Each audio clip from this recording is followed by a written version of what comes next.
Ina's wrists ached beneath the cold weight of the chains. The jagged metal cuffs were more than a shackle. They were a cruel declaration of her place in the galaxy. She was property now, her identity reduced to a serial number etched into her flesh by a searing laser. The auction chamber was a cacophony of chaos. Dozens of alien species packed into the sprawling amphitheater, their overlapping voices creating an unholy symphony of greed. Hovering drones zipped through the air, projecting holographic advertisements for the next lot. Bright neon lights flickered across the room, casting sickly hues on faces twisted with hunger, not for food but for power, for ownership. In the center of it all, Ina stood on a raised dais, a fragile figure surrounded by grotesque opulence.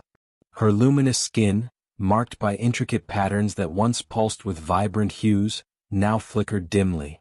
The Lumians, known across the galaxy as empathic healers and symbols of beauty, had become prized possessions in this brutal trade. Her people's tragedy was Veiloria's profit. Next up, Lot 246. Boomed the auctioneer, a grotesque hybrid creature with mechanical limbs and a voice as sharp as broken glass. The crowd shifted, eyes narrowing as Ina was shoved forward by an ironclad guard.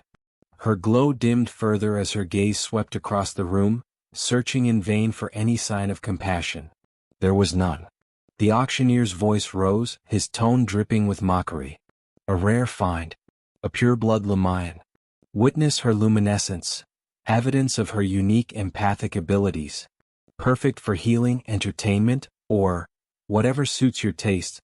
He chuckled darkly, eliciting a wave of laughter from the crowd.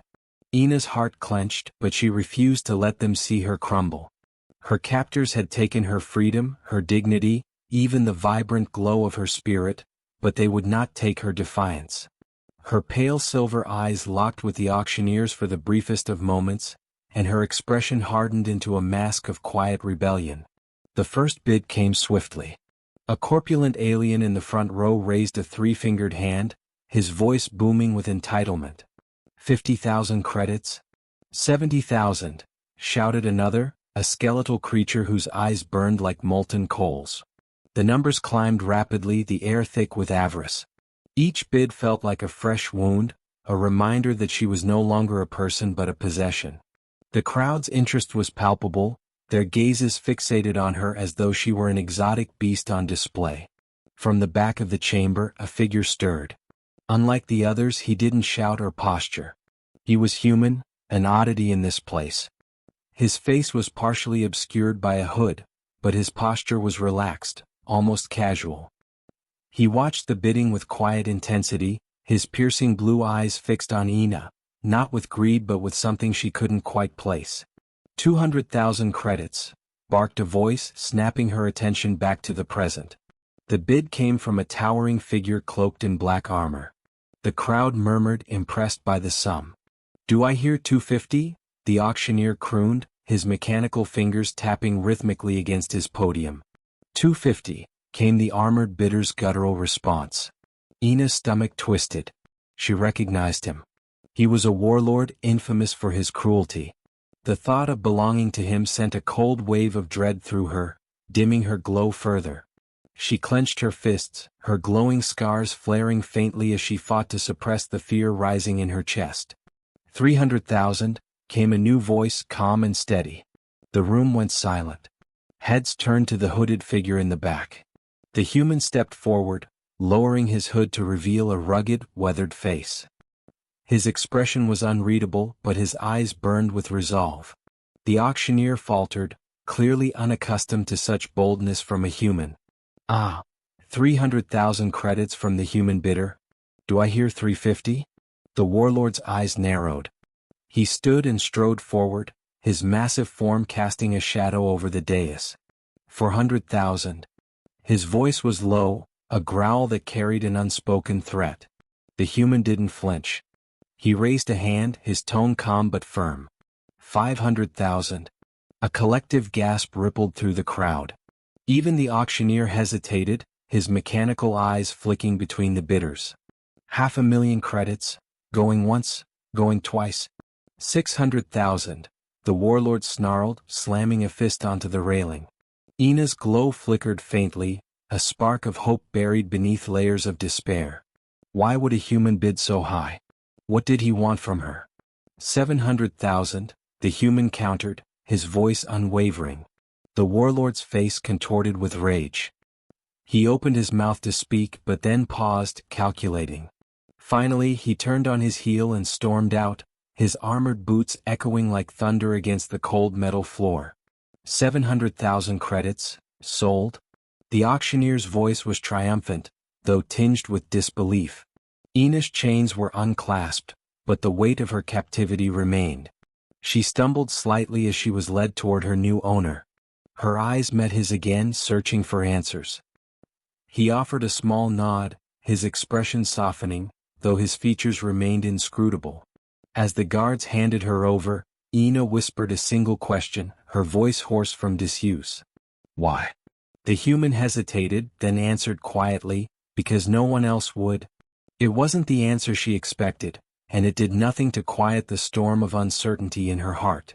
But as she stepped away from the auction block and followed him into the unknown, a faint glow returned to her skin, a flicker of something she hadn't felt in a long time. Oh.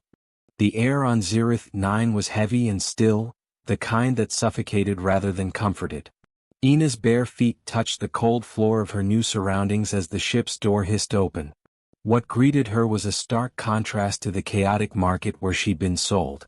A barren expanse of reddish terrain stretched to the horizon, dotted with jagged cliffs and patches of glittering minerals.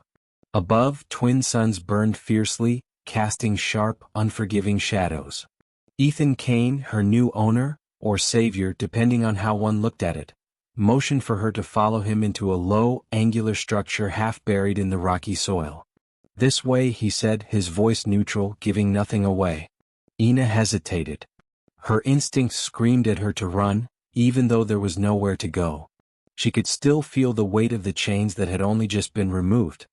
Her glowing scars faintly pulsed, reflecting the storm of emotions she fought to suppress. You won't last 5 minutes out there, Ethan said without looking back. His tone wasn't threatening, merely factual. He stepped through the doorway, leaving her to decide.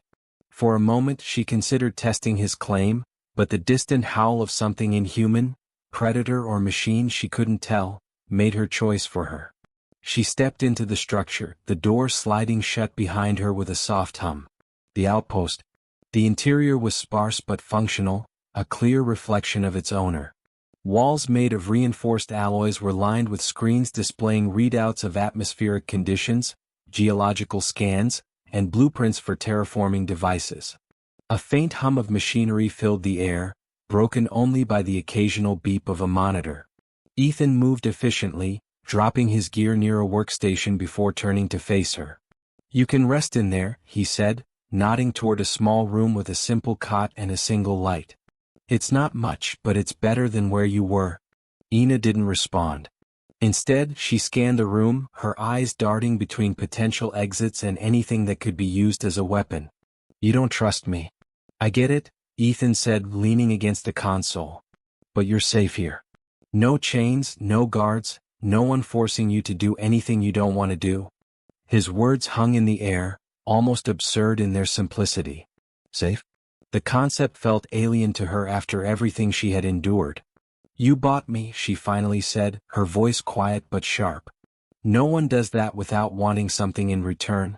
Ethan's expression hardened, though not with anger. I didn't buy you. I bought your freedom. The statement was so matter-of-fact that it left her momentarily speechless. First clashes. The days that followed were tense. Ethan tried to make her feel at ease, but Ina kept her distance, her guard never lowering. She refused to eat the food he offered at first, waiting until he was out of sight before testing it for poison. She slept in short, fitful bursts, always keeping one eye on the door. Ethan, for his part, gave her space. He spent most of his time tinkering with machines, occasionally glancing at her with a mix of curiosity and frustration. The first confrontation came when she attempted to escape. She had watched him input the code for the perimeter shield and memorized it. In the dead of night, she crept outside, her glowing scars faintly illuminating the path. But as soon as she reached the edge of the outpost, the shield activated, sending a surge of energy through her body and knocking her to the ground. Ethan found her minutes later, sprawled in the dirt.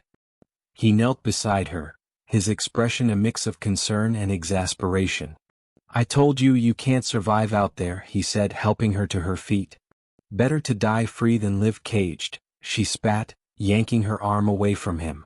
"You're not caged," he said, his voice rising slightly. "You're here because I thought you deserved a chance at something better." "Better?" she snapped, her eyes glowing brighter as her emotions flared. "I'm still trapped. I'm still someone else's possession." Ethan stepped back, his jaw tightening. For a moment, neither spoke, the silence between them as heavy as the atmosphere outside.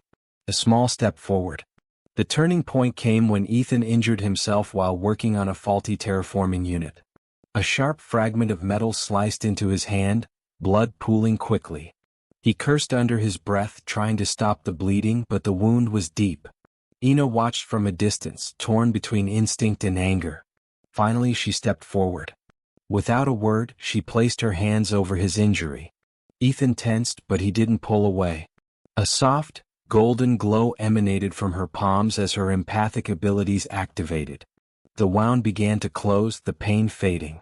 When she pulled her hands away, her own glow had dimmed slightly, a sign of her energy depletion. "Why did you help me?" Ethan asked, his voice quieter now. She hesitated, then replied, "Because it's who I am." Or, who I was. Something shifted in the air between them, a tentative understanding. Learning each other. In the days that followed, Ina began to open up, though cautiously. She explained how her people's glow was tied to their emotions, how the dimming of her light reflected her despair. She spoke of Lumiere, her homeworld, and how it had been ravaged by invaders. Ethan listened, rarely interrupting. When she asked why he had bought her, he finally explained. "I've seen too much suffering in this galaxy. I couldn't stand by and let it happen again, not if I could do something about it." Ina didn't fully trust his words, but for the first time she didn't feel the need to fight them. The first glimmer of hope. One evening as the twin suns set, painting the barren landscape in hues of gold and crimson, Ina stood outside, gazing at the horizon. Ethan joined her, standing at a respectful distance. "You know," he said, breaking the silence, "this place might not look like much now, but one day it could be something incredible. A fresh start for people like you. A place where no one has to feel trapped." Ina didn't reply, but as she looked out at the endless expanse, something within her shifted. For the first time since her captivity began, the faintest flicker of light returned to her scars. It wasn't much, but it was a start. The stars above Zerith 9 shimmered like fragments of shattered glass scattered across a velvet sky. Ina sat perched on the jagged cliff overlooking the outpost, her knees drawn to her chest. The air was cool, almost pleasant, and the soft hum of the outpost's shield was a distant reminder of her boundaries. She thought she was alone until she heard Ethan's footsteps crunching over the loose gravel behind her. "You're not exactly subtle," she said without turning around. "And you're not exactly easy to find," Ethan replied, sitting down a few feet away from her. He didn't press closer, respecting the invisible wall she always seemed to maintain between them. "Did you come to check if I'd run off again?" she asked, her tone sharp but laced with a faint trace of humor. Ethan leaned back, his hands braced against the ground. "No. I figured if you wanted to leave you'd find a way. Besides," he added with a small shrug, "you look like you could use the company." Ina turned to face him, her glowing scars flickering faintly in the moonlight. She wanted to argue, but the words wouldn't come. Instead, she stared at him, trying to decipher the strange human who had pulled her from one prison and placed her in another, though this one had no chains. Tentative steps. Their interactions began to change, not through grand gestures but through the small, unspoken moments that threaded their days together. Ethan taught her how to operate some of the terraforming equipment, explaining the mechanics in simple, patient terms. Ina, to her own surprise, found herself asking questions, not because she cared about the machines but because she was curious about him. "What made you come to a place like this?" she asked one evening, wiping her hands after repairing a faulty circuit. Ethan glanced at her, the edges of his mouth twitching into a faint smile. "Funny. I was about to ask you the same thing." I didn't come here by choice, she said, her voice low but steady. Neither did I, he replied. But sometimes you make the best of where you land. His words lingered in her mind long after he'd left the room. Understanding the scars. One night, as they sat by a small fire outside the outpost, Ethan finally asked about her scars. Do they hurt? Ina's eyes darkened and the faint glow of her marks dimmed. They're a reminder, she said simply. Of what? She hesitated, her gaze fixed on the flames. Of everything I lost. My people. My home. Myself. Ethan didn't push further.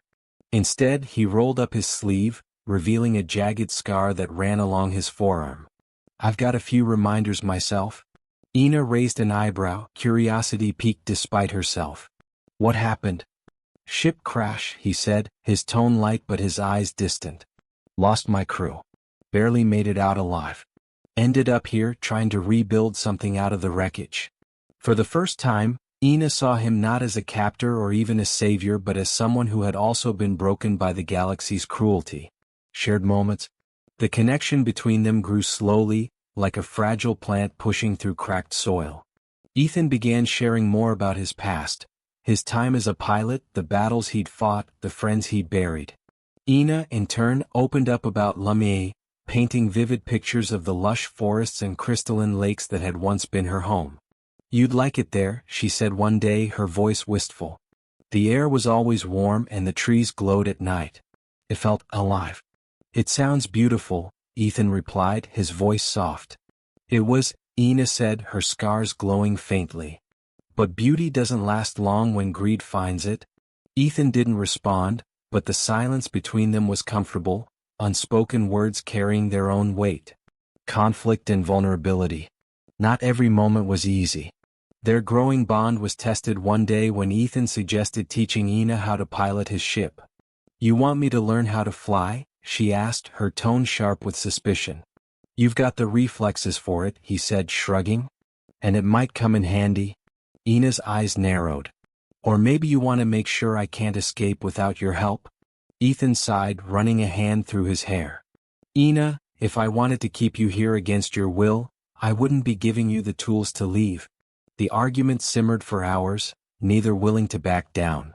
It wasn't until Ethan left the flight manual on her cot that Ina realized his intentions might have been genuine.